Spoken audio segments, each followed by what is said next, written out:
Assalamualaikum warahmatullahi wabarakatuh. Hai teman-teman, kembali lagi dengan saya Rika Fia Amalia. Tentunya dengan channel saya sendiri. Pada kesempatan kali ini, di video ini saya akan berbagi sedikit pengetahuan kepada kalian mengenai Islam dan Barat. Nah, pada video ini kita akan membahas apakah Islam dan Barat sering bentrok atau malah menjalin kerjasama. Nah, langsung saja kita mulai. Jadi teman-teman, Islam dan Barat merupakan dua peradaban besar dan penting yang ada di muka bumi, yang mana keduanya itu memiliki karakter dan ciri khasnya masing-masing. Nah, seperti kebudayaan Barat, yang mana mereka merupakan akar dari kebudayaan Yunani dan juga Romawi dengan konsep filsafat, ilmu pengetahuan, politik, hukum, dan juga prinsip ketatanegaraan. Nah, dalam sejarahnya juga tercatat teman-teman bahwa keduanya ini memiliki hubungan yang sangat erat dan juga harmonis dalam pembentukan interaksi global menuju peradaban manusia secara universal.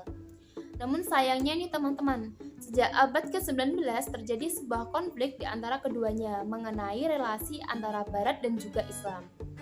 Selain itu, dampak dari Perang Salib dan juga pergerakan kolonialisasi Eropa pada abad pertengahan sampai awal abad 20 mengakibatkan hubungan antara keduanya, yaitu Barat dan juga Islam, menjadi buruk. Nah teman-teman, pada masa kolonial, umat Islam itu menjadi lebih terbuka dengan pemikiran Barat, termasuk pendidikan kolonial yang menggunakan bahasa dan juga intelektual Barat.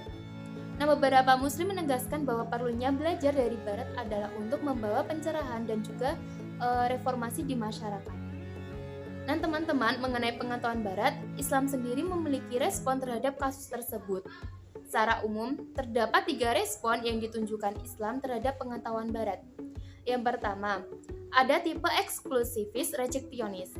Nah, pada respon ini, mereka menolak segala jenis pengetahuan Barat yang dianggap tidak islami, bandel, dan juga mengganggu.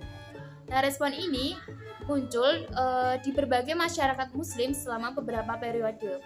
Dan tak jarang dari sebagian mereka menunjukkan respon tersebut secara terang-terangan. Misalnya kan mereka ini kan gak suka terhadap pengetahuan Barat, jadi mereka akan menunjukkan kalau mereka tuh benar-benar gak suka dengan pengetahuan ini gitu loh. Kemudian respon ini diberikan karena mereka beranggapan bahwa Islam adalah agama yang lengkap, dan terakhir bahwa mereka juga beranggapan bahwa meminjam dari Barat berarti meniru orang-orang kafir dan dapat menghancurkan Islam itu sendiri. Kemudian yang kedua teman-teman, ada respon inklusivis integrasionis, di mana respon ini melihat tidak ada alasan untuk tidak menimba pengetahuan Barat selama itu membawa manfaat bagi umat Islam. Nah, pada kaum respon ini, mereka beranggapan apabila ilmu dari Barat itu dapat membawa manfaat bagi umat Islam, maka tidak ada alasan untuk tidak mempelajarinya. Nah, kaum ini terdiri dari para reformis, di mana kaum reformis berpendapat bahwa kemerosotan masyarakat muslim disebabkan oleh intelektual dan juga pendidikan yang belum berkembang, di mana sains dan pengetahuan modern tidak dapat dikembangkan dan dikuasai oleh orang Islam. Dan terakhir teman-teman, ada respon ketiga yang diberikan oleh orang Islam terhadap pengetahuan Barat adalah kompleks eksklusivis inklusivis, di mana modernitas atau kerangka pengetahuan dan pendidikan Barat saat ini diterima. Walaupun kelompok ini menerima pengetahuan Barat, namun mereka juga menegaskan keprihatinan yang serius dalam memperoleh ilmu sosial dan humaniora Barat, yang dianggap sebagai ketidakpatuhan epistemik atau sama sekali tidak relevan bagi masyarakat muslim.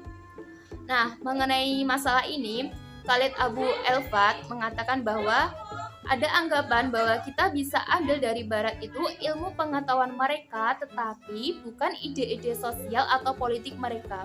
Dan jika Anda menerima ide-ide sosial atau politik, maka Anda akan diberi label sekuler.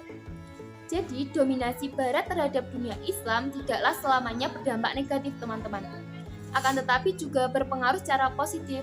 Misalnya pengaruh negatifnya dapat dilihat dari ekonomi liberal, sekularisasi, kapitalisme, dan juga istilah-istilah lain yang berarti bahwa jauhnya mereka dari spirit agama. Dan adapun pengaruh positifnya teman-teman, seperti menyadarkan kaum muslimin bahwa mereka sebenarnya tertinggal jauh dari barat. Nah, dengan menyadari ketertinggalan tersebut, mereka berusaha untuk mencoba apa yang dimiliki barat dalam bidang yang positif. Selain itu, saat ini kita juga dapat merasakan manfaatnya dari iptek. Kita bisa mencari suatu informasi atau kita dapat berbagi pengetahuan dengan teknologi. Nah, saat ini pun juga sama, saya juga dapat berbagi sedikit ilmu kepada kalian melalui channel YouTube. Dan masih banyak lagi manfaat positifnya. Nah, teman-teman, cukup sekian yang dapat saya sharing atau pengetahuan yang dapat saya bagikan kepada kalian semua. Terima kasih sudah mau menonton video ini. Semoga video ini dapat bermanfaat bagi kita semua. Amin. Wassalamualaikum warahmatullahi wabarakatuh. See you next video, guys.